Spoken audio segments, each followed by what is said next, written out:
On one hot summer night in Las Vegas, 7 members of Elvis's inner circle gathered on the 29th floor of the Las Vegas Hilton, in the same space that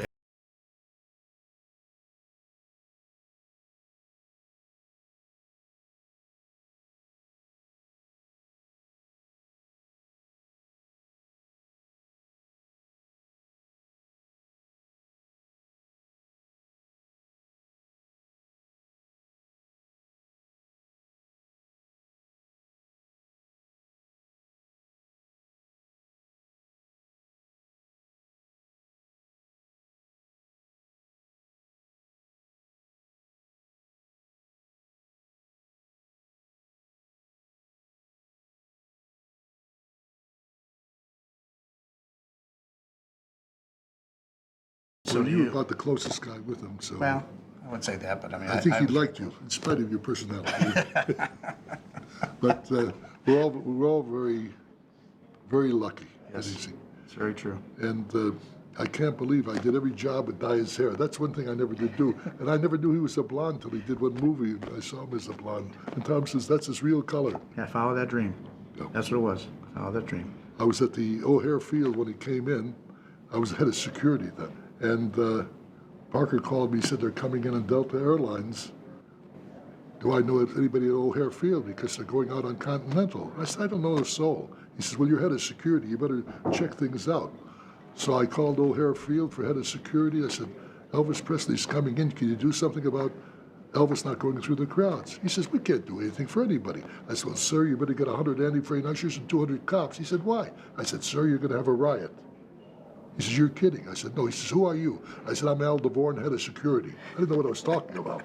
So I ran out to O'Hare Field, and he says, what do you suggest? I said, when his plane arrives, stop at midfield, put a stairwell alongside, put him in a VIP room, get Continental ready. No one will ever know he's there. He said, that's genius. I said, that's why I'm telling you. The plane comes in. Colonel comes off with a cigar, looks at Elvis. He looks at me, he says, see, I told you he would. I see Elvis with the blonde hair. I said to Tom Diskin, what's with the blonde hair? He said, that's his real color. And Elvis says, thanks, Big Al. They go into the VIP room, they get the Continental plane ready. Elvis flies out, no one ever knew he was in Chicago. So I told Dick Grob, just remember, I was head of security before you. 12-year-old Jerry Schilling met 19-year-old Elvis Presley playing football in 1954, just 1 week before Elvis's first single was released.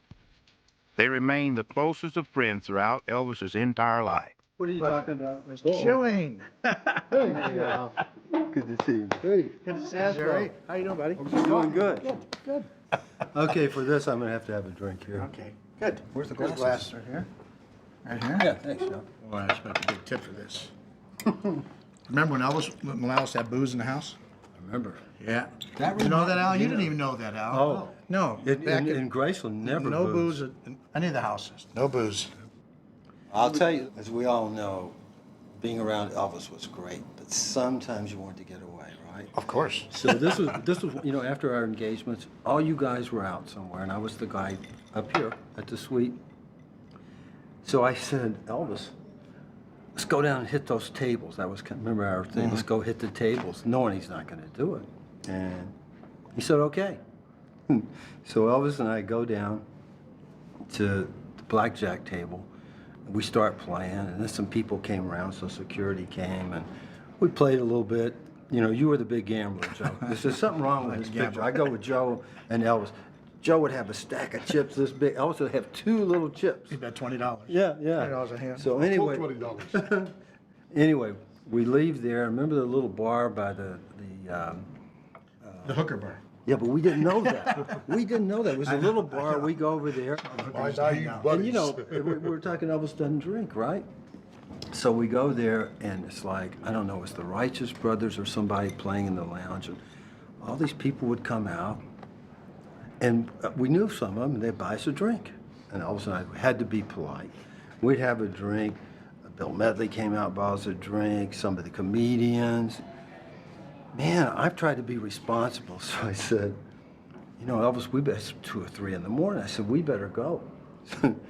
He said, yeah, you're right. So we walk out the front door waiting for our car. we were so gone, we didn't realize we were staying. They're really sober guys. In 1967, Dick Grob was a policeman on duty assigned to crowd control at Elvis and Priscilla's home in Palm Springs when Elvis brought him a lemonade. Dick soon became one of his bodyguards and a very close personal friend. In 1972, Sam was introduced to Elvis Presley by his sister, Linda Thompson. Sam, who was a police officer at the time, became one of Elvis's bodyguards and a constant companion on and off the road. Frickin' Brack twins are here. Oh, look. Dick, how you doing? Sam, they bring everybody to Sure, good see to see you again, dude. How's everything?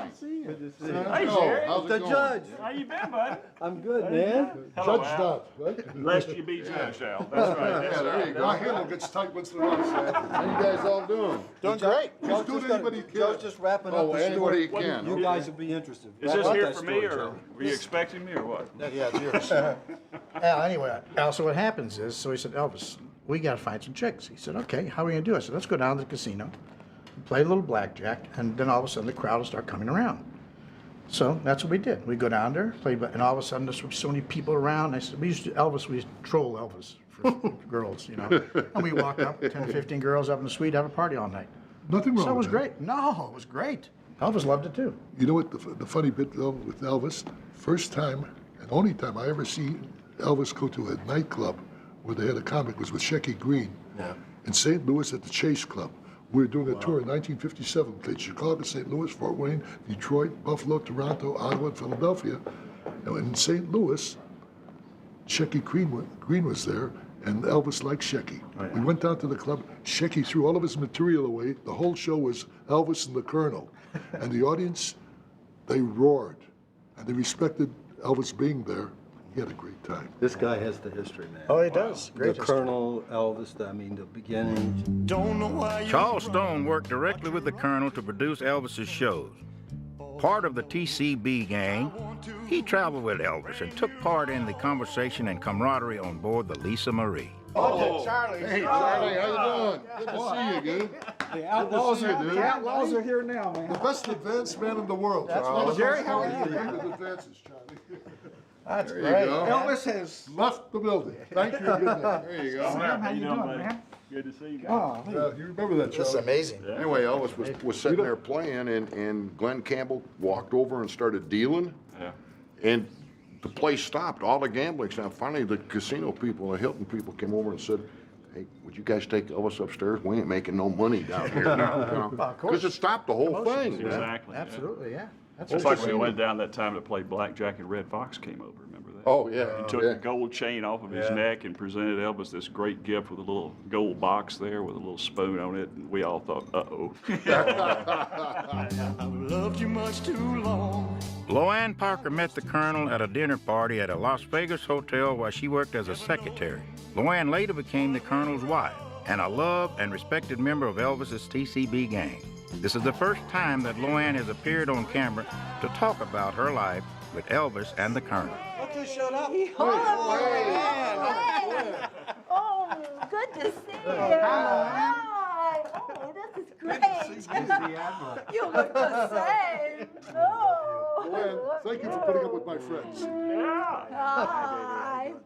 I'm just doing great. I want to look the same, too. So. We go back a couple There you years. are, You were all sir. recognized. Right there. See? Now- Service now with a it's smile. Will that do it right? Elvis and the How Colonel. many cases did know. they used to put on the plane for every Mountain tour? Valley. Luann, how good to see you, dear. You've got a good to case see there, you.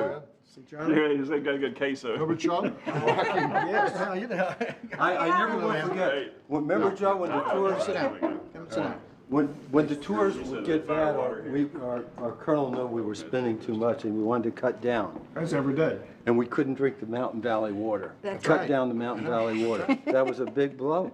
It was. You didn't know how to drink anything. No. I had to revert to vodka.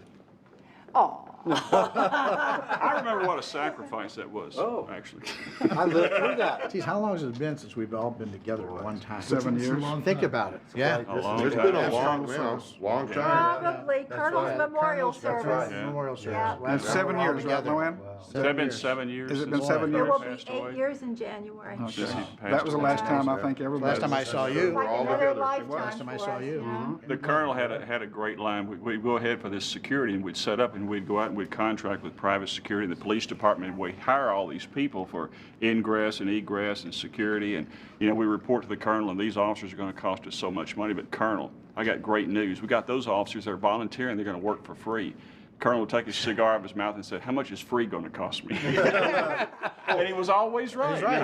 Nothing is free. With the cigar, Nothing is Sam, free. with the cigar, I'm on stage one day. I was always with a cigar, you know, night and day. I didn't know any better. Got them free, why not smoke them? I'm on stage. This gentleman comes up to me with the hat, fire chief. He said, "Sir, will you kindly read this announcement?" Because I was announcing the show. I said, "Sure." So I've got the cigar, put it aside. "Ladies and gentlemen, your attention, please.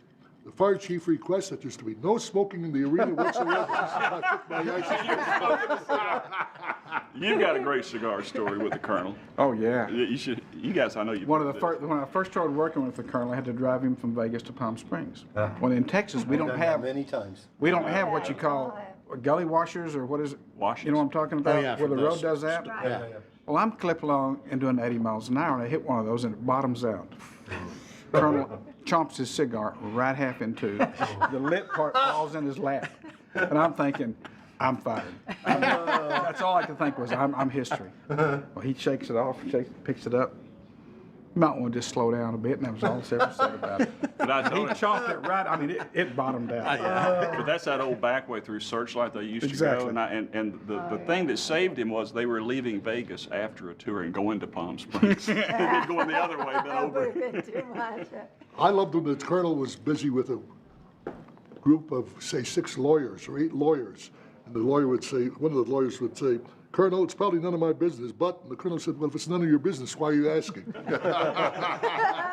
Colonel was a Nobody remarkable Nobody man. knows the colonel better than Luanne. No, no, That's she right. does. That That's was for my sure. privilege. and I my got to tell you one pleasure. thing about all the of our early days, though. privilege. Yeah. When we went back to the days of Eddie Arnold, he had a picture of Eddie Arnold on the contract. And I said, "What's the picture for?" He says, "In case the promoter loses money, at least he has a souvenir." They only could do that Wow, stuff. Loanne, was unbelievable. you've been at this building since it was built. I was working here before it was open. That's right. Yeah. Oh, really? I didn't know Oh, that. yeah. Yeah, for Alex Shuki. Right. Yes. Yes. Okay. That's President right. of the hotel. In fact, they had no air conditioning the first week that I worked Oh, here. my God. And every day it got progressively hotter. And one day they sent me to the Flamingo with some material that needed to be delivered. And I remember getting in my car, and I remember nothing more till I woke up laying across my bed at home. I had heat stroke, but I didn't know what it was. Wow. So that's what your excuses were when you couldn't find it. Ruined my mind. How'd you meet the colonel? Well. This is You what we're want here to take for. the Fifth Amendment now? All right, here we go. This is a Loanne long left the story, building. but I will make it very short. Yes. I was, actually, when the hotel opened, I was working for the Director of Publicity and Advertising. And Colonel Parker called the office and said, "We're all going to meet in Kurt Kekorian's cottage, and we're going to have a big meeting, and Nick, bring your staff." Well, my boss said, he turned to me and said, "I have no staff. I just got you." So we decided that I would go. And he said, "Take your pad and pencil, and if you write down anything, you're fired." So already I was nervous about this. Great. I had not met the president of the hotel. Now, I was to work for him a couple months later, but at that time I didn't know him. We went into this fabulous guest cottage, and everyone is there, and Colonel brought a huge bear because the president had just had a baby daughter. And everyone is there, and I'm terrified that I'll do something and lose my job. So it came time to sit down and have lunch. And I decided the best thing I could do would be to hold back because I didn't want to sit in the wrong spot. I held back, and the only chair that was left was between the president of the hotel and Colonel Thompson. Nothing to be nervous about there. No, and in later years, Colonel said to me, "I thought you didn't eat much that first day." You sure didn't write anything. No, I didn't write anything. And they were talking to one another, you know, and either I was back here and they were talking there, or I was like this and they were talking behind me. And you have to That's how it made. understand, we all remember though how intimidating Oh, yeah. the colonel could be. And you know, the this is her. president as well, yeah. You know, I was around the colonel for over a year before he ever spoke to me. And then, you know, but then years Didn't take later, me that long. it's different. But years later, though, somebody else would come around and, "Hey, Colonel," and he'd look, "Why? You didn't talk to me." And then the guy would walk away and say, "You know, I got to break him in." Yeah, they have to earn their way. Loanne, what was the colonel's fascination with elephants? Because I remember when we went down there, when we went down and played Alabama there, we went to see Bear Bryant, and Bear Bryant gave him a couple of. A red elephant, Yeah, yes. I've never seen the colonel so happy, man. He was just. Yeah, that's right. Yeah, it was in Tuscaloosa, you know. Right. Elephants are wonderful creatures. They don't go out of their way to harm anyone unless they're desperate. The mothers take care of their babies, and the other females babysit for them if they have to go away. They're huge, but they're kind, they're caring creatures. They take care of themselves, and they love to eat. And Colonel loved to eat too. You know, I mean, that sounds like a description of the colonel. Actually, that's why he liked Al. Al, tell him about the midget fan club. Oh, well. I had put together a thing for Continental Airlines, about 20 midgets, as outer spacemen for the Golden Jets. And I told Colonel about it. He says, "Al, you think that you could put together the Elvis Midget Fan Club?" Because Elvis was in the service then. So I called up my midgets, and they were thrilled to work for Colonel Parker because he was one of them. Little people. Little people. Little people. Yeah, see? you're little people. We had all these midgets, and we made signs for the Music Operators of America convention in Chicago at the Morrison Hotel. The sign said, Need a script. "Welcome, Music Operators need of another America, drink. Elvis and the Colonel, Elvis Presley Midget Fan Club." They got badges. President, Vice President, Chairman of the Board. We marched them down the street to the Morrison Hotel, and they went in there, and Colonel said, "Fellas, gals, order whatever you want. I'll have a double martini," and boy, did they know how to order it, a steak rare and so forth. It was the biggest Thought there'd be hit half orders. of the Music Operators of America convention. We have pictures, and to this day, people love the idea of the Midget Fan Club, and The Little it's People one of the Fan greatest things we ever did. Very good, Al. They're beautiful little people, really. To this day, they are still around, and they're just fantastic folks. I know, really great. You know, I was thinking back, let's go back to the early 50s. Most people today don't even know what it was like in the early 50s. The preachers from the pulpit were asking people to burn his records. That's true.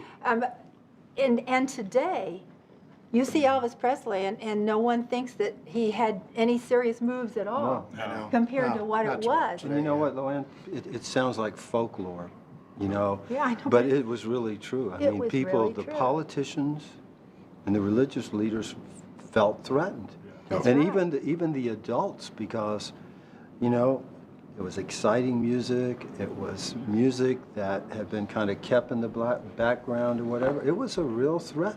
Well, you know, growing up in Memphis, I remember in the late 50s, the pictures of the ministers in Mississippi taking all the 45s of Elvis and burning them like in the That's church Sam, that's true. parking lot. I mean, that all happened. You know, it was like this. Would you believe we went to Canada, Sam? They would not let us play Montreal. Two gentlemen were running for mayor of Montreal. They said Elvis doesn't come here, and the church, everybody, they were all against But us. I heard it was about you. They wanted Well, that too. Elvis. So we did 2 shows. You were the real culprit. Well, I don't mind. You can say anything you want about You're me. still wanted I in think Canada. I think a lot of the midget people were really protesting. You Yeah, it was the orchestra, not Elvis. Only a little, though, guys. Only a little. Only a little, yeah. Hey, guys, but think about it. He's been gone 27 years, and his music is stronger than ever. Because his music is good music. It's nice music. All It makes over the you world, feel Joe. good. That's why as young fans, the music today is pretty bad. And there's so many And quotes. that's the amazing thing Yeah, about and and the music is bad these Yes. days. There's a Yes. lot of reasons for that, Yes. but there's just nothing out there. No. Back in those days with the indies pumping and Sam Phillips down there and the music coming out of Memphis, but I look back and like all you guys, I read these books and I look for articles about Elvis, and the quote that John Lennon had sticks out in my mind. Before Elvis there was nothing. That's right. And it's happens to really be true. right. I mean, it's just pithy. It's right to the point. There really wasn't anything. It was all the same. Yeah. Well, you know, Remember well, Jerry we just won't talk about recently that. did a thing in Memphis in Memphis where you had the one radio, every radio station. Oh, Yeah, the we, 50th. That would never Yeah, happen for another you know, artist ever. Oh, it was called the Millennium Moment, and we did it at Sun Studios, of course, where Sam Phillips, I don't know where else Elvis could have walked in back then and got it and got a It just a had record. to be there. So 50 years ago, July 5th, 1954, there's a lot of different talk about what is the birth of rock and roll. And all the experts in Rolling Stone, they say if you had to pick one moment, that was the moment when Elvis did his first commercial record. And we had a panel. It's 15 minutes of satellite around the world. I think there were 16 countries, and I forgot how many millions of people. Scotty Moore pushed the button to play That's Right, and the whole world listened to That's it. At the same time. Yeah, at the same time. Which was amazing. Would Yeah, never no. happen for another artist. No. No. And we have a history now, Elvis and everybody thought, okay, this is another fad. There was the limbo, there was this, there was the bop and all this stuff. It tells how important this music has been to all of our lives, that we have a 50-year history now, and it has changed our lives. And, I don't think, I agree with you, Jerry. I think you're right. I mean, he was first there. Yep. He did a lot of, look at Aloha from Hawaii. and last week, Oh, that was We just Colonel's left- idea too. That's right. And guess what? Yeah. But I mean, It was. but they Exactly, did that. she drove. They did the live show. Joe and I were in Memphis with some of the people last week who had to fly the next morning. But the whole band, the Sweet Inspirations, the TCB band, everybody went to the same hick. They went and performed at the hick. Yeah. It wasn't originally done there. Yeah. Go ahead, Hawaiian Tom. in the Right. Culture Center. They all went there. Tom Moffat put on a show Yeah. there. Yeah, he's still Tom, running the oh, yeah. place. No, he doesn't run. Tom He's is still he's great. promoter, The concert promoter. Polynesian That's what he's doing over Culture there. Center, yeah. And he had all the band go over and redo the whole thing. That's something. Yeah. Oh, that's It was wonderful. And really talking about Colonel had Elvis's me pay Tom appeal. Moffat $25 when we were over in Hawaii the first time. Was that that the was a big Polynesian tip. Culture Center? No, this was the hick. Hawaii International Hawaii International Convention. Center. Oh. Yeah. Hawaiian fans have been very, very. But this is very one- this is one of the faithful, very things- loyal. Oh, yeah. That, we forget, and you just mentioned it, Loanne, but this was the genius idea of Colonel Parker. That's right. Never had ever been done. It was To raise amazing. that money for Yeah. the memorial. Well, he heard the radio, on the radio, President Nixon was doing around the world via Satellite. radio. Yeah. And That's where he got it from? that's where he got the idea. He That's said, interesting. Elvis is a worldwide star. He should be the first to sing worldwide. I never Nixon knew where he said- got that from. No, that's Yeah. And then he went Yeah. to see Nixon with you. We were there. Maybe he went to find him. Me and Elvis and Nixon. The amazing thing about it, though, he went to RCA about it, because RCA Right. owned the satellites. Yes. Yes. And they thought, nah, this won't work. You know how they, Yeah, and, yeah. Colonel said, yeah, and told them how it would work and all that stuff, and they listened to him, and Guess what's the was a number big- one big thing in DVD history. sell right now? Really? Aloha from Hawaii. Is it really? It just went Yeah, they just triple. re-released it. It just went double gold within 4 weeks. Amazing. Terrific. That's amazing. That's 1 million copies. Folks. Well, what's lucky is that we That's even did platinum. the show. Yeah. They had a strike there. They had about 20 different lines. They had our intercom. They had the rehearsal lines. And they had backup. And I can't tell you the troubles we had. And we had a line hum. The head of sound with RCA went over and got some lead and covered up some of the equipment and got rid of part of the hum. One of my favorite shows was in Asheville, North Carolina. You called over right before intermission and said he wants to do an all request show. Remember? Oh, that was something. And we passed a 5-gallon bucket all through the audience, everybody writing down their requests. And to me, it was wonderful because we all saw the same show we every ever did, night. Charlie. Yeah, it was a great show. But I loved that Yeah. It's show. one of those I know, one of a spontaneous. kind. Did he ever do another request show? No, I don't, that was it, No. yeah. I remember a show he did in Chicago the one time where he had been wearing the jumpsuits for a long time. He went out in one of the black shirts and pants, and he redid his whole set list. He did everything different that he had done, and that was one of the Changed most everything, yeah. spontaneous. You remember that show? Well, that's the thing about Elvis, that people don't even know that, Yeah. His shows didn't have much of a list. It was an opening and closing, and he changes it all during the show. And the great thing about his musicians, they could play anything. That's right. Well, you know, And that's Chicago. what's great about it. I think it was funny when remember when the band, Gershill's group, wasn't doing it up to speed, and Elvis said to you to go tell them to Speed it up a pay little bit. attention, and they didn't do it. So Elvis came out there and did everything different. We're all new numbers pulling out. Oh, yeah. That the music was flying up, the sheet music was flying, looked like a snowstorm did, in the yeah, orchestra it was. that night. But you they know? All were the good. charts are up in the air. They never goofed off again. No. That's They Joe came Gershon. across I gotta real tell you. well. He was a good But- guy. When was the first time you ever saw Elvis, Charlie? Since When I you started came. working with you. Is it the first time? Absolutely. You never saw him before that, Never right? saw him before. Yeah. Were you working for Tom Hewlett at the Right. time? Yeah. Yeah. Tom was a great guy. Oh, Tom yeah. was a Tom wonderful guy. was the promoter of Everyone. promoters. Yeah, he was. Unbelievable person, I tell you. I tell you, Elvis Tremendously. loved him We too. miss him. Yeah. He really That's did. for sure. But I also remembered Hewlett telling me, because my job was to meet you at the back door and walk you to the dressing room. Right. Don't speak to Elvis. Did he really say that Oh, to you? yeah. Because, Kind of new kid. And Yeah, right. So I didn't, and after about 30, 40 days, because we do every day, finally I remember one time y'all stopped and Elvis says, "What's your name?" Because every night he would see me, Tom probably told You all couldn't of tell them, him. right? And then he said, "Well, I'm Elvis." We shook hands and went on about this. For 30 days, I didn't say. That's great. That's a great story. Doing what your job was. Absolutely. Had me scared. But you asked something about Elvis too. Whenever he introduced himself, he always introduced himself. Like know. you didn't know who Elvis was. Right, Exactly. yeah. First time I met him, Linda calls, my sister, she calls and she says, Elvis wants to meet you. He said, can you come over to Graceland? And I said, well, yeah. And I was a cop in Memphis, and I had to go to work at 4 o'clock the next morning on the day shift. You were on It was on the sheriff's department, yeah. So I go over, it's like 10 o'clock at night, and Elvis comes down, and he's in his karate gi with the sunglasses on and everything, and I'll never forget, I'm sitting there talking to Linda, and Elvis comes down, and I'm just sort of like, I'm steeling myself, right? Like, I'm not going to be intimidated. So he walks in the room, sucks all the air out of the room, right? And I'm looking at him, and he walks over, and he says, hi, I'm Elvis Presley. And I went, but he did. How many times did we see him introduce himself I to know. chiefs of police, mayors, hotel managers, and he would stick his hand out and say, "I'm Elvis Presley." Oh, are you right, But my that, friend? I think that was Everyone. He did that to was me. a southern kind of just, but a humility thing, wasn't it? Like he wasn't pretentious at all. No, man. not at all. I first met him in La Crosse, Wisconsin in either 55 or 56. I booked the show at the Mary Sawyer Auditorium. I booked the show for $5,000, and Colonel Parker called me. He says, Al, you made a mistake. I said, but Tom Diskin told me that's the most money you've gotten for one night. He says, no, it has to be $6,000. So I called my promoter back. I said, $6,000, I got the money in front. I said, why $6,000? He says, I have to pay you a commission. I said, Colonel, you're already paying me commission on the show. He says, that's the way it is, but you have to go up to La Crosse and see what you booked. Now, I'd been booking the Elvis shows, but I hadn't seen him in person. So I went to La Crosse, I walked in there.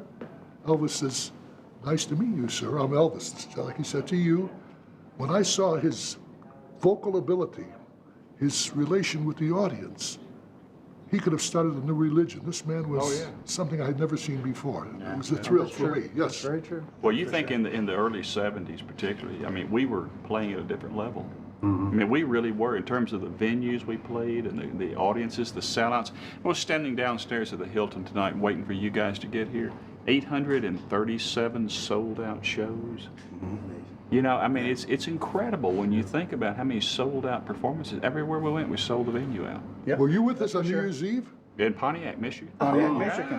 Pontiac, Everyone Michigan. froze. I'm on stage announcing the cold. show. Was it cold? It was That's real when we cold. thought we had the sniper And there, he split right? his tore his pants pants talking that about night. being Yeah. cold. Yeah. Pittsburgh New Year's Eve was cold too. Oh, yeah. That was a 6 killer. degrees. That was a killer. So I'll And tell you what snow. happened. They're right, Pontiac, Michigan, right? We had our own plane that time. And so because we left after the show was over, we went right to the airplane. Right. What happened? All the water froze in the airplane underneath, the fresh water and all. Oh, Plus, yeah. we couldn't take off. because we had to sit there and warm the plane up. We were inside the plane freezing, waiting for it to warm up because some about couldn't do it. The pilot said it wouldn't work right. It might shift while we're flying or something like that. And I remember that was a really cold night. Remember Kalamazoo, Michigan? Yeah. Remember that? We played the stadium, and we were so cold they took pity on us, and they gave us those blue Kalamazoo wing hockey team That's jackets. right. Yes, And that's right. I still have that We were jacket. so we were so cold. We were wearing those jackets. We go to the airport, and the airport only had one de-icer. So they'd de-ice one wing and the other one would freeze up. And they'd switch. And finally, it's like, and Elvis comes out and says, let's just take off. And we're all sitting there like, okay. But, I mean, it was like sub-zero. Remember that? Well, we did that Pittsburgh, New Year's Eve at Pittsburgh, and we all, we were gonna stay there originally, and then Elvis said, let's go home. And so 6 degrees. we get out there and get back to the airport and climb on board, and here comes these flashing red lights from the squad cars up there, and we got a report of bombs on board the plane. Elvis is gonna have to get off, So I sitting there and I talked with Elwood David, and we said, okay, we checked the plane over and everything. So I went back and I told Elvis, I said, well, we've checked the plane over, Elvis, and it looks okay to us and everything. So you go right ahead and I'll catch up with you tomorrow. And he said, damn it, Dick, he's sitting right here with me. So Elvis was ready to go because remember that night at New Year's Eve, we were all kind of bummed out we were going to stay there. Yeah. So we're all sitting out in the hallway, Yeah, remember that? yeah. We'd ordered a case of champagne because nobody wanted to open their door. Because you know what people were trashing rooms and stuff. So we were sitting out in the hallway drinking our big cup, our champagne, and Joe comes out and says, saddle up, boys, we're going to Memphis. Which town was it where the plane almost hit the tower? That was Roanoke, Roanoke, Virginia. Virginia. Remember Yeah. that? Oh. Because they were telling us that's where Audie Murphy died. Yeah. When he came into on that that plane was there. Oh, yes. And that's where Elvis fired that pilot, wasn't it? Was that where the black plane, Plays in the when they hit the Playboy? runway, remember? The Playboy plane? That was the Playboy. Playboy It plane. was a Playboy plane. Yeah. Well, I remember when Elvis got Lisa Marie, and he had never met the pilot and the crew on there because Vernon had hired him, and we went off somewhere, and we were going to fly. Elvis wanted to fly somewhere, and he gets up on the plane just like every time. He walked up to the pilot and said, "I'm Elvis Presley. How you do?" And Elwood introduced him to Ron Strauss and Jim Manning and to Carol, the stewardess. And Elwood said, "Would you like to sit here in a jump seat?" Elvis said, "Yeah, that's cool. I want you to take off." So they get in there, and Elwood turns to Ron, the co-pilot, and says, "You got the manual on how to start this thing?" And Ron fishes around and finds something, and they start flipping these switches on there and going into alarms and red lights going. Finally, Elvis said, "I think I'll go to the back," and he walked away to the back. They really put one over on him. And they did that a lot. When we went to Hawaii in March of '77, I think it 77. was. We were Yeah, flying last over. vacation, yeah. Yeah, and I'm sitting back there talking with Elvis and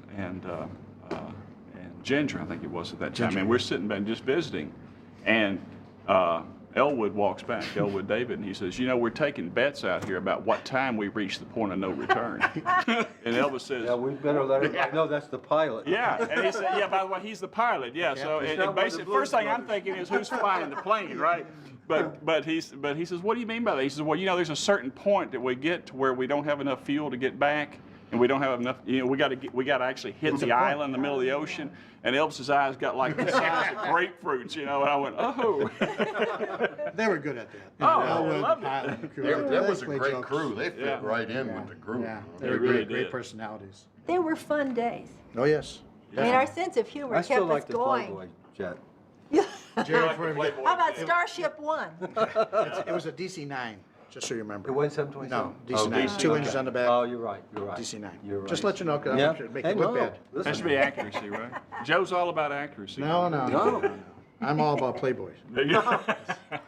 But we're not going to get out here without you telling your great story about Elvis and Nixon and flying to Washington and the badges, and that's such a Well- That's a classic. thing You know, of a lifetime. A lot of the most interesting times I spent with Elvis was when I wasn't working for him, and he was tired of all you guys, So I guess he missed you. Yeah, he missed me. You know how that is. We had that effect on him. So, I'm in my little apartment in Culver City one night, and I get this call middle of the night, and it's Elvis, and I pick up the phone and say hello, and he says hello, and I said, who's this? He said, it's me. So I know it's Elvis. It's me. Right, of course. And he said, I'm catching a plane so-and-so, and, I'm still kind of waking up. Could you meet me at the airport? I'm going, well, who's with you? And he said, nobody. was unheard of, Yeah. unheard of. And he said, and I don't want anybody to know where I am. I said, okay. So I meet him at the airport. It's late Saturday night. Speaking of stewardesses, he had promised all the stewardesses he was going to take them home. He did let me tell Gerald, our limousine person, he said, you can use Gerald. So Elvis gets off. I never will forget this vision in my life. He's the last one off the plane. He's carrying this little cardboard box. And I said, Elvis, what's that? And he goes, it's my luggage. Guy never traveled by himself in his life. And you know how they used to give you on an airplane a little, Those you little know, kits with yeah, with his toothbrush wash rag and and all that toothbrush. stuff, yeah. That was his luggage. I said, oh, okay. So we take the stewardess home That's all I can anyway. He sleeps all day, you know, and I'm thinking, I can't go to sleep. You know, nobody in the world knows where Elvis is. They probably think he's kidnapped. What am I going to do? And he wakes up Sunday afternoon, you know, and he said, I need you to go to Washington with me. And I said, you know, I can't. I had this assistant film editing job at Paramount. I said, I can't go. He had told me about a couple of problems on the way here. Right. The guy had told him he St. couldn't Louis. take his guns on board. The steward told him, so Elvis got mad, walked up. The pilot ran after him and said, it's okay, Mr. Presley. I Wouldn't know have that it. pilot, you know. Oh, He really? lives by me. You're kidding? Yes, Captain Leslie. Really? Yeah. Captain Anyway, he Leslie. gets us, so I'm thinking, oh my God, you know, and Elvis says, look, Jerry, I said, I got this new job. I had no idea about this historic meeting. I didn't even know why we're going to Washington. I knew I knew a couple of girls up there, but anyway. So, so, no. And so anyway, he says, Jerry, I'll get a Learjet. I'll fly you back. I said, it won't get me any faster than a commercial. And I said, okay, I'll go. So we had no money. Elvis had a credit card, but there was a checkbook. We were up at his house in Hillcrest. So it's Sunday night, though. Nobody could cash a check. He gets a $500 check, and Gerald Peters, our limo driver, says, I know somebody at the Beverly Hills Hotel, Beverly Hilton. We go by the Beverly Hilton. We get the $500 check cash. It's an all-nighter to Washington. We board the plane. They pre-boarded Elvis and I on American Airlines, and it's the Vietnam War Christmas time, and all the soldiers are coming, and Elvis is saying hello. He starts talking to one. He starts doing this. Jerry, where's that money? I'm saying, what money? He said, the $500. I said, Elvis, this is all we got. He said, you don't understand. This guy's coming back from Vietnam to see his family. That was Elvis. Gave him the whole $500. We get to Washington. Yeah. Elvis writes this letter on the plane, you know. It was really right from his heart. I said, That's you know what what, counts, Elvis? yeah. Yeah, I said, Elvis is beautiful. It's just perfect. So he seals it up. And he writes, for the president only on the outside. Secret. I mean, this thing was covered, you know. By the time we get there, Secret. so, you know, he had gone through Washington on the way before he picked me up, so he didn't know what to do, but he met this limo, so I had this limo pick us up, and he said, no, we got to drop this off at the White House. So I said, Elvis, it's not even daylight. Let's go to the hotel. I've been up 2 days now. No. So it's dark. We get to the West Gate, and Elvis said, just wait here. I said, okay. He's got the cane, the whole thing. He pops out. The White House security, I mean, they think this is a terrorist or something, you know. And so I jump out and I said, well, this is Mr. Presley, you know. And then they were really great. They said, Senator so-and-so. We go to the hotel. Elvis goes to meet the head of the Bureau for Narcotics and Dangerous Drugs. That's the badge he wanted. Remember, we had that FDA. dinner, FDA. The DEA. And he leaves me at the hotel. He said, you wait for the White House call. So he put in the letter, contact my personal PR guy, Jerry Schilling. And he tells the president I'm under assumed name. So, and I read all these Howard Hughes books, so I'm thinking, okay, I'm going to be here forever. Elvis is going to leave me here. I'm checking out the menu, see what my life's... And anyway, sure enough, about 30 minutes after Elvis left, I got a call from Bud Eagle Crow from the White House saying the president would like to meet Mr. Presley in 20 He wrote a book. Yes, Yeah, nice he wrote a book, book. actually. With Covered the whole photographs. thing. Yeah. Here's the type of friend Elvis was that we all know. I called Elvis at the Bureau, and he was really down because he couldn't get the badge. ventilator wouldn't give it to him. And I said, well, Elvis, the White House called. They want to see you in 20 minutes. Now, most people would have gone straight to the White House. He said, Jerry, stand out in front of the hotel. I'll pick you up on the way. That was him. And that's the kind of friend he was. And we wound up, a couple of poor guys from North Memphis in the Oval Room of the White House. And it was really Well, quite he made special. sure you were going to meet Yeah, him, too. and that's That's the kind of guy he was. It's unbelievable. But you mentioned something about Elvis giving away the $500. Yep. I can add to that. Right from the start, from the first tour I was on, of course, I was the bag man. I carried all the cash because I handled concessions among my other jobs. You got any money tonight? Whatever you want, my friend. Before Elvis had any money, he used to come to me with a $250 check, a $500 check. I would cash it for him. I wish I'd kept one of those checks. He would just Yeah, give the money yeah. away. When the things got real good, when he became a bigger star, he would send Joe Esposito over to me or his dad with a $5,000 check. I would cash it, once again, all the time, Joe, right? Oh, yeah. Money was given away.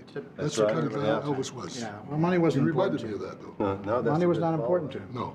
Making But people charity happy was. important. I think from his mom and from his church, the idea of helping his raised that fellow way. man. Yeah. And by the way, when we did a charity show, be it the USS Arizona show or the Memphis charity show, which you attended, Yeah. every performer there was paid by Elvis and the Colonel. Yet every cent that came in, and then some, went to the Charity, yes. affair. Yeah, there's a lot of Loanne, Yeah. you've got the book of all that charities that Colonel did over the years. I have 20 books that are, and there are letters from different charities that Colonel gave money to over the years, always with the stipulation, no publicity. He did it, he believed it came from the heart. If you got publicity out of it, you didn't Loanne, have the right feeling. that's the unwritten story, really and truly. Honestly, a lot of people know about Elvis's charity, and it was unbelievable. Oh. I mean, we're all recipients. Jerry and I got houses. We all got cars, let's face it. But the Colonel was a very charitable person. He gave unbelievable sums of money away, but he never wanted anybody to know Oh, he you're did. right, Sam. right. Never wanted And I'm the anybody. one that can attest to that because I was the check writer on the shows. Besides the booking agent, I had the checkbook. He had me put an Irish tenor on a show in 1957. He said, Al, the guy's out of work. I'm not going to mention his name. Pay him a big salary. When the tour's over, give him a big bonus. To this day, his family never knew that this was done. Then we had a promoter who worked with us. This man got very sick. I don't want to mention Oscar Davis's name. And to his dying day, But his a initials check are on Oscar every Davis. month for this man. And I can't tell you the number of things. When we went into a restaurant, and we went into many restaurants, didn't we, Loanne? And we'd Yes, have breakfast that and was decide our we were best going time. for lunch. But before the Colonel would sit down, before he took care of the maitre d' or the waiter, he took care of the busboy. Yeah. Always. I learned so many things from this gentleman. no. And I mean a Charlie's- gentleman. We all learned a lot of things. Charlie, from you him. were on the road a Always. lot. What are a couple of the things you remember about being on Elvis tour? I remember when we did the Macomb tornado benefit. Yes. Tom and Colonel and I went to the governor's office to set that up. And we offered Elvis his services. And the governor said, okay. He calls the Jackson, Mississippi Coliseum. Mississippi, yeah. And, okay, well, we'll donate the Coliseum, but the stagehands and this, whoa, whoa, whoa. If Elvis doesn't get paid, nobody gets paid. 100% of that money went to the. Thank you, Charlie. Even the I ticket got the company- concession man to donate the hot dog money Even and the everything. ticket That's right. printing Because of Elvis was the Colonel. donated by a ticket company. Of course, we I tell did so you, much business charities with could today could copy this. will. Because so They many would. times today, you think about giving money and so much of it is administrative cost. When Elvis did these events like you're talking about, it all went to the charity. Absolutely. Every he would, bit of it. He would pay the musicians, anybody that, had to get paid. Right. Oh, yeah, they paid He him. would pay, not out of what he made, he would pay it out of his pocket. Well, he Yes. and Colonel divided that. Yeah, That's right. yeah, no, Yeah, they it would was pay. a partnership. Yeah, no, It was a yeah. partnership. Let me tell you, this Yeah. reminds me of another thing. That's though, right, Lloyd. About Elvis, okay? Yes. People being prejudiced and stuff like that. You remember what happened in Mississippi? Yes. Yeah. Okay? Ah. We were in that hotel, and we couldn't, we went My to the group, hotel, and we my couldn't. group, Yeah. I was managing. We got checked into the hotel. We were supposed to spend the night. You remember this, Charlie? Yeah. And they wouldn't let Sweet Inspirations, sure the wouldn't. black group, Yes. come in and their band. Yeah, And they said, I'm sorry, you can't stay in the same hotel. that's right. And I go, tell us about this.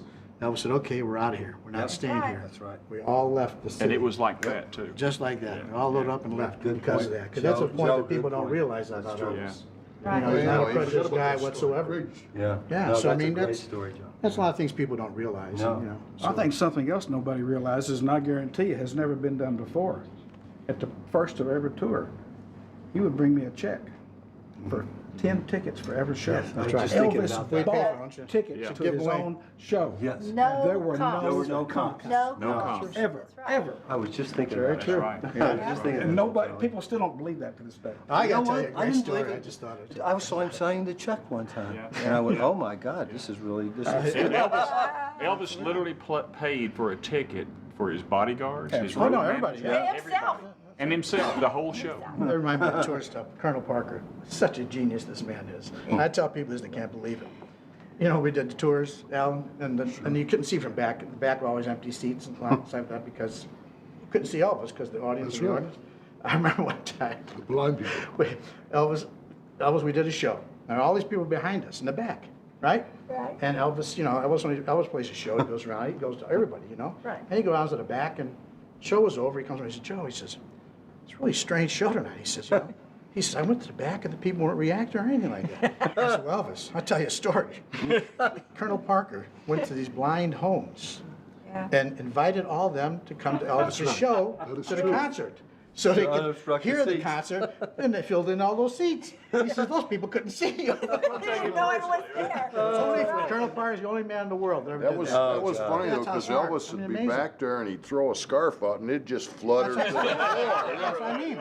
But the guys, the kids there are bebopping right with the music. That just made me He'd throw another scarf and it'd flutter right to the floor, you know? Only Colonel Parker would come up with that. You remember the on the last tour we were in Cincinnati at the Netherland Hilton, I think it was. And Yeah. the air conditioner went out, Joe. Remember that? Well, there was another one though. The bad one was in Macon, Georgia. Oh, Macon. That was another Dad one. dump. Yeah. Well, it happened on that one too. Colonel Parker booked this hotel, but he's, Out of we loyalty. got to this hotel. Yeah. It was Yes. a Loyalty, dump. yeah. No air conditioning. It was sweaty, and remember we had the wood done. The mill was right near it. It smelled real bad. Right. Pulp mill. So yeah, Yeah. Elvis says, Yeah. "What are we doing in this hotel?" I said, "Well, Colonel booked it." So come to find out, Colonel stayed in that hotel back in the 40s or something like that, and the people that owned the hotel let him stay there for nothing. So he was doing them a favor by making the He was hotel. so loyal. He was so loyal to Yeah. people, Yeah. but Yeah. didn't Always realize took this was care a of them. dump. It had changed So drastically. Elvis comes to me, he says, "Joe, let's get out of this hotel." I said, "Okay." So I get on the phone, I'm calling all over the city. The Oh, hotel yeah. is booked solid. All Because the of the hotels in the concert. town. And I tell the people, I said, "What's going on in this town?" He said, "Well, Elvis is in town." That's right. So I go back to Elvis. Elvis, listen, Elvis says, "I can't find a hotel room anywhere." Because you're in He town. said, "What's wrong?" He said, "It's your damn fault. You're doing a concert tonight." So we had to stay in that dump. Oh, What a God. dump that was. Never again that happened. Remember, But that's just crazy Pine, things. we This flew one in in. Cincinnati where he got up and They walked across the street. walked Yes. across the By street, yeah. It was about, himself. I just happened to be coming out of my room because, you know, we were like bats. We lived like yeah. vampires. We were up Yeah. all night. It's about 3 o'clock in the afternoon. I was going for breakfast because Elvis wasn't going to be up yet. Yeah, right. And I looked down the hall and David Stanley is standing at the door like with this panic look on his face. And Elvis had his blue silk pajamas on. His hair wasn't combed. And he had a jogging suit on. And he looked at me and said, "Let's go get a room with air conditioning." And it was a little, because we'd played Madison, Wisconsin the night before. And that's the night, remember, Joe, he broke the fight up Yes, at the gas that's right, station. at the gas station. So it'd been a long That's another night. story. Yeah, that's a whole nother story. But so we go there, and so I jump on the elevator. We get downstairs. We find Ed Parker, and just walking in the lobby. So we get across the street, because this is the day before cell phones. This is what people Yeah. don't understand these days, right? Yeah. So you got to get to a landline. I think it was the Radisson. Elvis had seen this hotel from his room. So we walked to the hotel, and Elvis walks right up in front of us. You know, he's walking real fast. He says, "I need a room." This desk clerk is like just petrified, you know, looking at him. So the manager comes out, and by this time we got 300 or 400 people.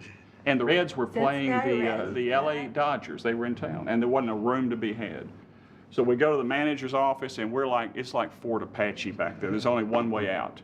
and all these people there. So we ended up getting 2 rooms, one for Elvis and one for everybody else. And Al Strada comes over and brings all the costumes and everything else, and we stage out of there, and then we go to that Tom Weir, I think, of the whatever that airport was there, and we fly from there to Indianapolis.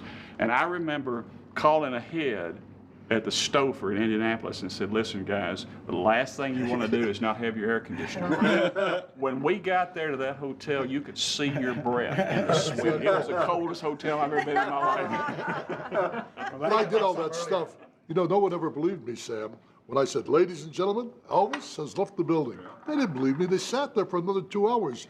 So I would add, since I handled concessions, I said, don't forget those Elvis super souvenirs in living, loving color. Wonderful memento of this evening's concert. You long cherish after the sound's performance have long passed into the night.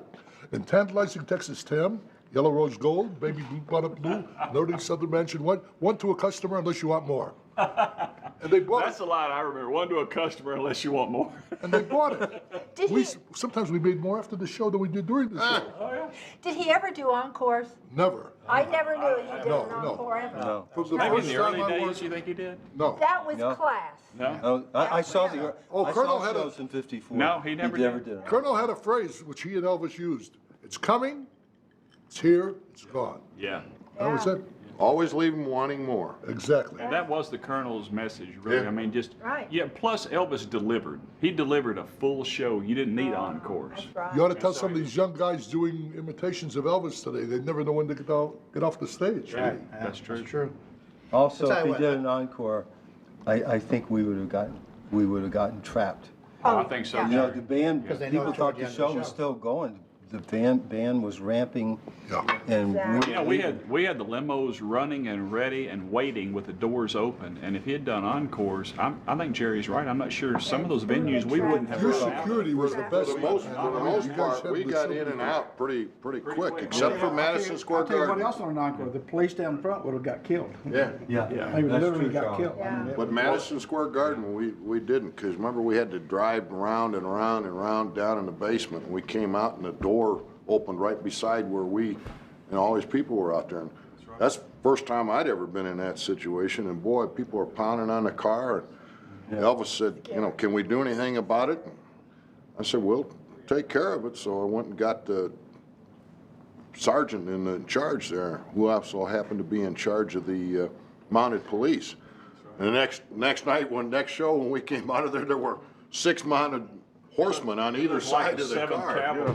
You know, the sensitivity of Elvis, you know, even in those crowds like that Madison Square Garden and stuff, and everybody's, let's get out here, you know, and he's going, watch out for this person, watch out for Oh, He yeah, was always so They asked worried most about Don't run Yeah, them over, don't exactly. hit them, you know, be careful. Yeah. I've got a story about Madison Square Gardens. Forgive me, Jackie. Forgive me, Jackie. We're opening in Madison Square Gardens. Jackie's on stage. Jackie Kahane, so everybody knows. Yeah. Jackie Jackie Kahane. Kahane. Jackie had been knocking them dead in every city. When we opened in Madison Square Gardens, Jackie went on stage, and they were rude. They booed him off stage. Jackie came by me. He said, Al, I don't need this. I think I'll retire from the show. I said, Jackie, don't worry about it. I swear to you on the next show it'll be different. He says, you're nuts, Dvorin. I don't believe you. I said, Jackie, trust me. On the second show, I went on stage early. I said, ladies and gentlemen, we're thrilled to be here in New York. We've been traveling throughout the country, and the audiences have loved Elvis in every city. But here in New York, you are the best. Applause. And I said, I just talked to Elvis. He's looking forward to being on stage with you. He loves his New York audiences, and I know you love Elvis. Applause. I said, Elvis asked me to convey to you, ladies and gentlemen, that he is not just here by himself. He is with a band who is part of his family, the Sweet Inspirations, our comic Jackie Kahane. We work together all over the country, and he wants you to treat him and his family as a full family. And now, without further ado, we'd like to introduce our comedy star and Elvis's dear buddy, Jackie Kahane. After that point, Jackie could do no harm. Jackie was in works. a tough spot. Of course I he mein, was. those people came there to see Elvis. All right. And I mean, as good as the suites and the stamps were, as good as Shawn Nielsen and as good as anybody else was, and Jackie included, they were there to see Elvis. How do you and think they Big were. Snow felt? That's exactly. Oh, yeah. let's go way back. That's right. Yeah. Well, And you Hank Snow, You making my back hurt. Elvis was the extra added attraction. Yeah. Yeah. but, After that night, he had no problem. well, and Hank Snow, right? He was a main act, so he said, I'm going on last. And then he discovered that people would see Elvis and walk out. Well, we had that problem with Hank Snow. Hank Snow evidently didn't like Elvis after that. Elvis was the opening act with his 3 guys on the show, and after he came off, it was very difficult for Hank Snow to follow him. Colonel told me that Elvis stole Hank Snow's thunder. That's what he called That it. He happens said to he be stole true. his thunder, and did. Hank didn't like that. And so Hank changed the lineup, didn't he? Didn't he go on first? Yeah, he finally had to keep Right his after that, audience. though, is when the Colonel signed Elvis to a contract. Right. And we started up with these tours. That's 1955, my friend. It goes back a couple of years. That was before Joe was born. Yeah, we all don't remember that. Yeah, Joe wasn't. He was just a baby then. I remember. Do you remember in St. Louis when the limousine company manned their limousines with ladies of the night? I didn't get in that I limousine. missed that. How come I didn't I think Colonel- Elvis and I were in a police car. You guys Yes, had the that's when limousine. it started. That's what happened. That's when Colonel started using a police car for Elvis, because he found out that ladies of the night were going to be driving the limousines. And so he said, all right, tell the limousine service, we will call them when it's time to go to the airport. And then he said to the policeman, he said, we'll use a police car to bring Elvis back to the hotel. I like the original plan. I know. I thought you guys got the original plan. No. No, the Colonel changed that on us, you know. He was always looking out for us, Loanne. But if Elvis would have known that, we'd had limousine drivers. In the kindness of his heart, he We would have had would make. We did not know that. We It's weren't so told wrong that. with the story. Colonel was told that's for security reasons, the police, and Elvis told Oh, the police yeah. department anyhow, so that's Right. what happened. And it worked out so well, we continued doing I that. know. The one thing about Elvis, though, it makes me think about Elvis. People with personality don't realize it. Elvis is such a hard-headed human being at times. I was telling Jerry about this earlier. When he wanted something done, you had to get it done. I don't care what it was. He wanted it done. You had to try to get it done. I'll put it that way. He was As a we all know. Taurus. Strong, like the Colonel. But we were talking earlier about, Elvis liked a lot of women. Sure. And we all know that. He's He loved human. a lot of different Yeah, women in his right. life. And did you know that, Jerry? Anyway, there was this girl he was dating, Sheila Ryan. And she was a beautiful lady, nice girl. Beautiful girl. Wonderful girl from LA and everything.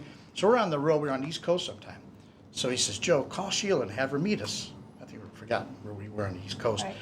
I said, well, okay, so I'll see if I can get hold. So I called Sheila back home in LA. I said, Sheila, Elvis wants you to come and join us on tour. So, Joe, I can't. I got an audition or something next day or two. I can't come. I said, well, he's not going to take that for an answer, He said, well, let's come up with something. How about if I tell him you have a sore throat and your ear infection, you can't fly? Oh, perfect. She said, that'd be great. Tell him I went to see a doctor in Beverly Hills. Okay. He'll cover for me. I said, okay. So I go, Elvis said, listen, she can't come. She has an ear infection and she can't fly because of air pressure in airplanes. He said, man, we got to figure a way to, how about get her on a train? I said, well, it'll take her 3 days. We won't be here. He said, she can't come on a train. I said, I know. He says, charter a Lear jet. I said, yeah? He said, have him fly low. Fly low. Come over the mountains. I said, oh, that'll never work. He would not take no for an answer, and it didn't happen. But he was so much about that kind of stuff. When he wanted something done, no matter when it was, you had to do it. Well, that was the whole You thing remember with the when TCB. when we left Right that now. jewelry case in Oklahoma City and we were flying to Denver and he wanted his Oh, jewelry? yeah, that's right. Oh, And he you got said, it. we made up all these things, so-and-so will get on a Learjet You'll and get it. fly back and, we're just about there. Elvis said, this is my damn plane, turn this sucker around, man. We did a 180 in that plane, flew to Oklahoma City. Yep. The policeman, Sugar Smith was his That's name. right. Yeah. Yeah. Met us there and threw the box up to the plane and we took off and made it back to Denver and So it Time really for the wasn't show. about a peanut butter sandwich. that was a different trip. That was a different trip. But that's the first time that happened with me. It was when I first went to work for him. I came out to Hollywood in the 60s, right? So Elvis decided he wants to take us all to Vegas. I've never been to Vegas before. It was myself, Gene Smith, I think Sonny West, Charlie Hodge. So we decided to drive here. So he said, okay, let's all get in the car. We'll drive to Vegas and spend a few days and hang out. I was thrilled to He death. wasn't flying then. No, he didn't fly. He was afraid to Right, fly at that right. time. So we all get in the car and we're driving, driving like mad. middle of the night, all night, nighttime. And we passed Barstow, and he says, let's stop at the next service station. And I have to go to the bathroom. He says, and get my black case. I said, okay. So we get there. We go look in the trunk. No black case. Elvis had a black kit that had all his makeup and all his personal items in there, Right. jewelry. Had to go with us every place. Right. So we said, Elvis, we can't find the black kit. And he got so damn mad. Yep. He got mad at Gene because Gene was in charge of the black kit. The kid. So I said, Elvis says, man, don't worry about it. We'll go to Vegas and fly somebody back and get the case and bring it back. He said, no, we're going back. Now we're almost at Vegas already. I said, Elvis, we just drove all the way here. He said, no, damn it, we're going back and I'm driving. So he jumps behind the wheel and the car was completely quiet. Nobody said a word. And he is speeding like mad. Those quiet Oh, I times. know. And every once in a while, I look backseat, look at Gene's falling asleep. No sleeping, Gene. He would yell at Gene. No. You could not sleep. We get all the way back to the house. Gene goes to get the case, get in the car, and we drive all the way back to Vegas. But he was fine after that. He just was trying to prove a point. Don't screw He up. was intense. Oh, He was intense. man, I And tell he you, was a scared the hell out of you. perfectionist. He Like absolutely Joe was. said, he's trying to, Yeah. he was a Trying to prove a point. perfectionist. He Well, we wanted saw him stop everything the perfect, band. and he wanted the people around him to be. Remember, Pretty much I mean, perfect. even in the middle of the shows, he would stop the band. Oh, yeah. And there was a bad note. If they had hit, they missed a few bars, he'd say, "Let's do that again, guys. Let's I start know. again." And the audience never knew it, but No. he did. He heard it. Yeah. Was that the bad note He you would made David hit? That was when I was over with David Briggs. Yeah, I used to tell people they banished me from J.D. Sumner's side because I was accused, but never found guilty of putting ice on the stools of J.D. Sumner. See, I found out early on that those polyester outfits they wore, that the ice would stick to their outfits, so that when they brushed the ice off and set back down, it would still, like, make them jump up. So after a period of time, Elvis said, "You can't be over there anymore." So he put me on David Briggs' side. And that's when, and David in those days would throw water on me. And so I would occasionally reach up when he was looking the other way and hit that errant note on that, what was that instrument, Jerry? Clavicle, that Yeah, electric that's piano what- that he yeah, played. yeah. Electric Keyboard. piano. His Yeah, and of keyboard. course, everybody, Gershio and everybody would turn around and look like David had hit that bad note. So I soon broke David from throwing water on me. I was talking to David Briggs the other day, and he reminded me of the time, and he said, "Do you remember when Elvis tried to kill John Wilkinson?" And I said, "What are you talking about?" And remember that? And we were playing water games on the stage. We'd shoot water guns and stuff. Right. And Elvis had the little cup of water that Charlie had given him. He walked back there, and John had been shooting water and stuff at him. So he took it and just threw that water on John when he had that electric guitar. Joe remembers it. And there was a blue flame 3 feet long that shot out. Could have killed him. Yeah, we were very lucky in all the stuff we did. But we were just having fun. Just having fun. We really were. Well, it gets boring on the road too, Absolutely. You have to do something What, exciting. 21 dates in a row like that? Not one day off. Here at this hotel, 30 days, 2 shows a Yeah. night, 3 the last. He always wanted to do one for the strip. Do it for the. I mean, it was great Jerry, the you first think couple about of that now, times. these headliners are doing one show a night. I know. But at that time, complaining. but that And time complaining. they I was all gonna did say, it. yeah. I mean, this was not asking anything extra out of No. Elvis. No. Everyone Everybody who played did. here did it. Yeah. And the That was lounge long. shows they'd have 10 shows a day in the Yeah. lounges. Hey, Al, One of the, tell us about Linda Thompson. Okay. Every time she came in, who I must say we all love. She was one of the great ladies in Elvis's Very, life. very gracious for heart. sure. on that I concur, I agree fully. Yeah, that's But for every time Linda came in with her entourage, she came in at intermission time, when I was having my biggest sales and concessions. Actually, boy- Elvis told her to do that. He was so bored listening to you. He would say, Linda, That I can understand. But Elvis was costing himself money because when Linda Oh, came that's in, true. Al, right? It all stopped. No Oh, more my sales merchandising. stopped. Shut him Good down. point, right? Sam. That's right. I'll tell you, well, and a few years ago, I told Sam, I said, tell Linda I forgive her. Yeah. But we lost, I won't say much, I'd say $500,000, not much though. I don't know because why, we held the record for sales in every stadium in the country. I don't The know why, Elvis because Presley show. Linda dressed down. She just. Yeah, right. She's conservative. She was. She you didn't remember ever that? dress sexy. or Very nothing like sedate, as I recall. those She's still the same way. Then I remember those see-through knit. Linda, do you hear me? Oh, Linda. Those were good days though, let me tell Oh, you. they were. Well, I'll tell you, I had fortunate enough when I was in the Army, met Elvis. I was there the day he met Priscilla. Okay? Really? And, yeah, this, I heard you were in the wax. You're gonna get whacked in a minute. Anyway, when I think back to those days and realizing how many years ago that was, 45 years ago? Wow. Anyway, I remember the first night that Priscilla came to the house. And, Elvis didn't know what to expect. Germany? In Germany, yeah. Bad Nauheim, Germany. We were all there, myself and a bunch of other GIs were there.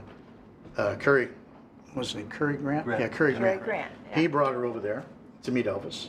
She came in the door, and all eyes turned when she come in the door. We had no idea, what this girl's way is. She was so beautiful and So gorgeous. Still is. But she was only 14 years old, which we didn't know that at the time.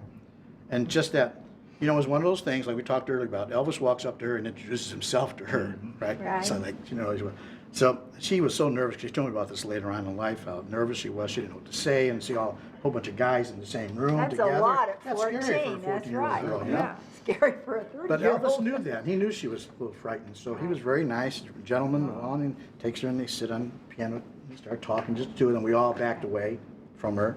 And so we knew it was something special. And I tell you what, it was a wonderful evening that night. I'll never forget, because Elvis just sat there and he started singing old 50 songs, beautiful songs at the piano to her. I wish I had a camera that night. It was just so amazing. And when I think about it, when I see Priscilla nowadays and we talk about those old days in the past, it's just an amazing situation how it all worked out. And and they had this amazing love affair. But Elvis loved women, as we all know that. Oh, he did. He could have never been a one woman person. No way. He got along better with women than he did with men, because he could sit down and relate to them. Because I think because of his mother, he related closer to vulnerable women. with Yeah, women. he would. The girls I know, dated him for all those years. Say, "What's a nice person?" And he talked about his life and his mother and different religions and stuff. sensitive. Very, very sensitive. Right. And he was really like deep that. embedded in him. No, he Joe. was. But I'm saying it's amazing. He was different around women when they were alone than around men. Men, he wanted to be the tough guy. Yeah. Always the tough guy, because remember when he That's was true. young, he was mistreated by all these guys. Yeah. And I think over the years, he wanted to be a tough macho guy, but he was really a most sensitive guy in the world. Yeah, when Linda and Elvis ceased being an item, I guess that's the proper Right. way to say it. It was in November of '76. We were playing the Cow Palace in San Francisco, and that night they had a falling out, and she left, and that was the last time she saw him alive. And he the next day, of course, I knew all this, and I'm thinking, well, what's the situation now? And the next day, of course, I was not naive either, because like Joe says, Elvis loved women. And even when he had his time in with love my with sister, women, yeah. he was in love. Yes. There were other women, let's course. face it, we all knew that. And I knew that, being a guy and everything, and I had this issue, but here's my sister, who I have a tremendous amount of loyalty to, but here's also Elvis, who I love as a brother, And during that period of time, I was looking at him as a potential brother-in-law, let's face it, it was very close. And Absolutely. so, he called me in the next day, and the suite was just full of people, as it always is, and we go into his bathroom, and I always used to remember, I'd laugh about this. Here's the king of rock and roll.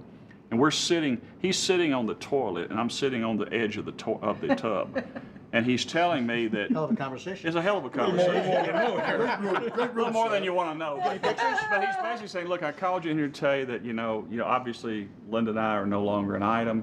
And, and we sort of went over this whole thing with Red and Sonny and Dave Hebler in the book and all like that. And he said, you and Dick are my guys. And he said, I need you, but he said, I'm going to have to leave this with you. I mean, how do you feel about this? And so we had to sort of come to terms, but we came to terms in the bathroom of the Hilton in San Francisco. It's a hell of a place to do Yeah. it. So I sort of saw it from both perspectives. Being a guy, let's face it, that was my sister. But the other side of it was, being a guy, you can't fault a guy for loving women. And Elvis absolutely loved women. I remember my first year at Graceland. I had known Elvis for about 10 years when I was a young kid, and I finally went to work for Elvis. And I'm living at Graceland. Imagine that. And Elvis is a big star now. Movies and the whole thing. And I was so happy to be there. I lived down at the basement, and and one day Priscilla comes down from upstairs, from their bedroom, and she looks like she's really got a bad cold. So I'm at the refrigerator, and I see Priscilla, and I go, are you okay? How do you feel? And she said, oh yeah, I'm okay. Well, I didn't know that Elvis and Priscilla had been in this big argument. So, and you know, this was back in the days where I think Priscilla said in her book, for the first 2 years I didn't speak. I was very shy back then. So anyway, what happens, she goes back upstairs and they continue the argument. And she goes, well, at least Jerry Schilling cares. You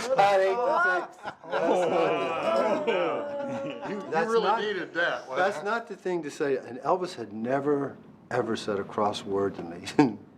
So we all go down to the little jungle room now, little den. And I never will forget, I was crushed. Elvis comes. And damn it, I will look out for Priscilla. I don't need anybody. And I was like shrinking. It was so bad that I think he realized I was crushed and he kind of winked. So it's okay. But that was, Priscilla and I didn't talk for 10 years after that. Have you made up yet? We made up, thank God. Well, that's the thing about Elvis, you know. He had so many different effects with people's lives, you know, ups and downs.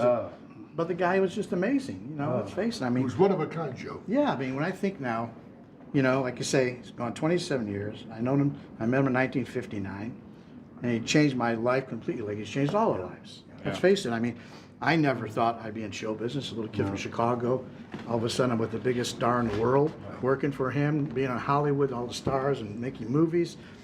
And every time I look back in that, now that he's gone all these years, and I just think, what an effect he's had on my life. I mean, really, because I've met so many people. Changed all of our lives. And not only that, still today, even today, I meet people when I travel because of him. You meet new people, new friends around the world. There's probably not a city I can't go in this. Yeah. This Joe, you're on Larry stage. King Live as we're talking. Yeah, that's right. I know. I Let's mean, turn think off about what Elvis. Elvis. Watch the TV. Think now. about what. But I have to really think about what Joe's saying, and just in my conclusion is, you know, I was a young kid, Punk. almost an orphan, so to speak, in Memphis. My mother died when I was a year old. I was living with different families in the same neighborhood with Elvis. I was a sickly, not too smart, very insecure. And my friendship with Elvis, he gave me confidence. He treated me as an equal. You know, Joe, we were friends, all of us, Dick, all of us guys, Sam. And after that, I felt I could go anywhere, see anybody, and be an equal. And that's because of Elvis Presley and how he treated me. That's true. You know, How when about you? when I met him, I was, you know, a cop in Palm Springs, California, and ultimately, you know, he made me an offer I couldn't refuse. Went to work for him, and I learned so much in dealing with people because that time, you know, I had just the cop mentality. You know, I've still got it, you know, but you know, he showed me how to work with, because he worked with all of us differently. He treated Joe differently than he treated you. That's and very true. His interaction with him, I mean, we were all treated the same, but I mean, the way he reacted with people. And that's just an amazing thing, you know, and it's changed my life, you know. I'm no longer pounding the beat down in Palm Springs, you know. But like Jerry, you know, Elvis and my sister were an item for a number of years, and I was just, I mean, there is no grandeur to this. I'm not going to embellish it. I was just a grunt. I was a cop. I was a beat cop is what I was, and working split shifts and that type of thing, and I knew Elvis Presley. And I'm not so sure that 30 years later, 27 years later, that I would have been anything more than just a cop. To be quite honest with you, if Elvis hadn't come into my life. Remember, he talked to my brother, who was sheriff, about Billy Ray you. Schilling, yeah. You know, I grew up on Mosby Street in North Memphis, close to where you and Elvis did, and there's not that much difference in our ages. There's maybe 10 years, and we came from the same neighborhood in the same town with the same sense of poverty and that sort of pathos that belongs to the South. And I think if you're not Southern, you don't really get that. But we came up in that same time frame, and I was just a cop, and Elvis was dating my sister. And I remember so many nights, you know, Elvis, I was hurt in a jail fight. I was in a cast, and Elvis came out in a Stutz Blackhawk to my little apartment and took me out and bought me a home. bought me a house in Whitehaven, a half a mile from Graceland. You know, just gave it to me. Now, you know how that changes a person's life? Well, A Sam little said- $30,000 house, though, in Memphis for a of guy money who's at that making time. 10 Yeah. grand a year, right? Exactly. But other than the money side of it, he gave me hope.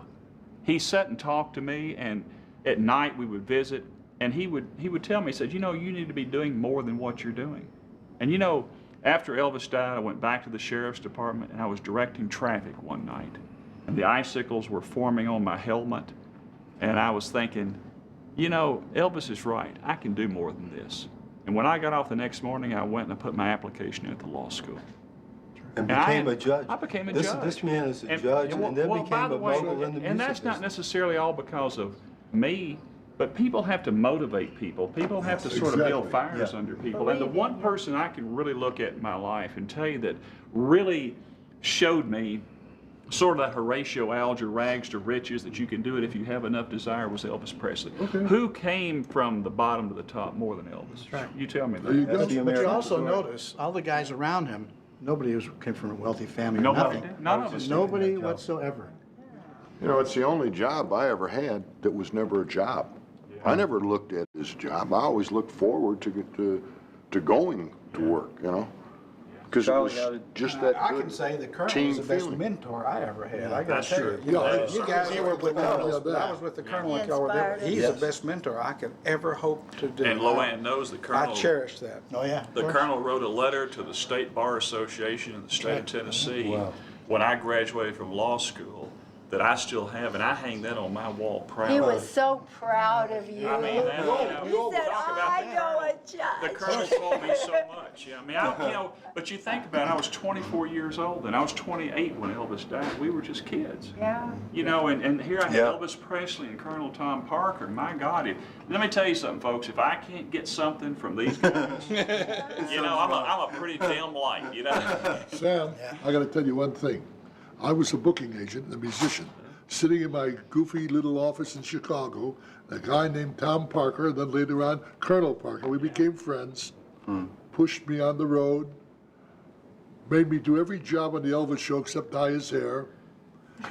Really, he motivated me, and he even pushed me into things I wasn't qualified to do, and I learned on the job. But because of Colonel, because of Elvis, the feel of the show, when I travel all over the world now, and I'm grateful I'm traveling all over, I tell the people, I only worked with the finest people. We had the best security. We had the best lighting, the best sound. We had the best musicians, the best concessions. We had the best of the whole world. So when I close my shows, in honor of all of the people that worked with us, in honor of all you guys, I say the following. I only worked with the best. I did what I loved, and I loved what I did. Thank you, ladies and gentlemen. That's it. Tragically, Al Dvorin died in a car accident 2 days after this